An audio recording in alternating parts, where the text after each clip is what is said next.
nos préoccupations principales pour l'environnement, c'est vraiment que General Dynamics c'est vraiment polluant. Ils émettent des particules toxiques, cancérogènes, vraiment régulièrement en faisant du brûlage à ciel ouvert, ce qui est une méthode vraiment démodée de faire le brûlage. En général, les usines comme ça utilisent des incinérateurs pour brûler leurs déchets. On a vraiment parlé à beaucoup de locaux qui sentent les effluves toxiques de l'usine, surtout les personnes qui vivent dans la municipalité des Cèdres à cause de la position par rapport au vent. Il y a vraiment comme l'air qui est poussé directement vers ces résidentes. Pardon? C'est un PM2,5 des polyphénols, merci, exactement. En tout cas, c'est du matériel vraiment nocif. Puis, bien sûr, on a aussi notre préoccupation sur le rôle que General Dynamics, que tous les fabricants d'armes ont dans la machine de guerre mondiale. Ça a été prouvé dans un rapport que les armes que produit General Dynamics sont utilisées régulièrement en Palestine et au Liban par l'armée israélienne. Ce qui est terrible, bien sûr. Ouais. Du coup, voilà, c'est nos principales préoccupations avec le projet.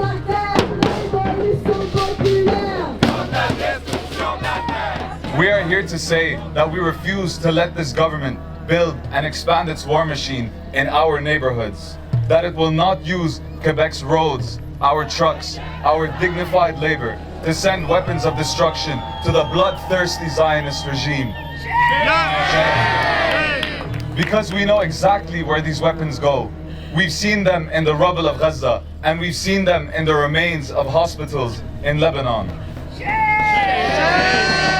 sommes tous contre cet agrandissement. Encore une fois, on nous demande d'avoir confiance. Tout va bien aller. Le fameux « ça va bien aller ».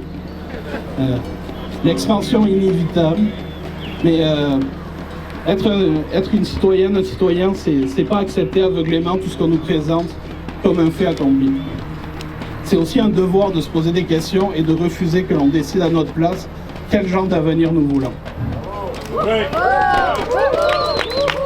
Fait que, est-ce qu'ici à Valleyfield, on va être reconnus comme des collaborateurs à l'industrie de la guerre ou comme une ville de solidarité et de respect pour la vie? Bon, en tout cas, j'ai choisi et c'est pour ça que je suis ici.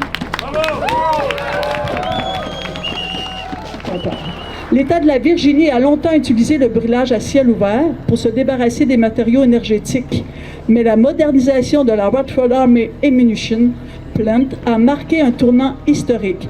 L'usine a remplacé ses plateaux de brûlage par un complexe d'incinération fermé pour réduire les émissions jusqu'à 95%. L'approche européenne est encore plus restrictive. En Europe, l'incinération contrôlée est devenue la norme obligatoire, rendant le brûlage à l'air libre impossible. La réponse de General Dynamics à la demande de construire un incinérateur? Mais non, ça coûte trop cher. Cette réponse est tout simplement inacceptable.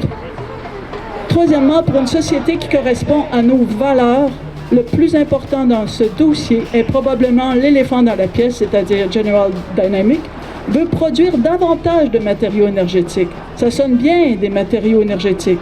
Derrière ce terme technique se cache l'industrie de la guerre.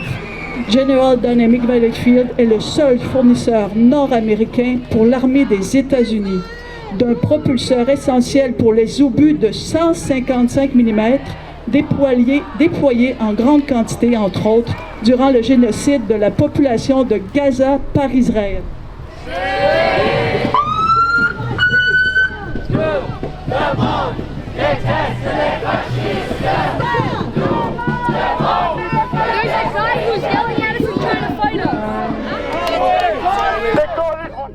Je crois que tout le monde est au courant. Il y a quelqu'un qui s'est fait arrêter et brutaliser par la police.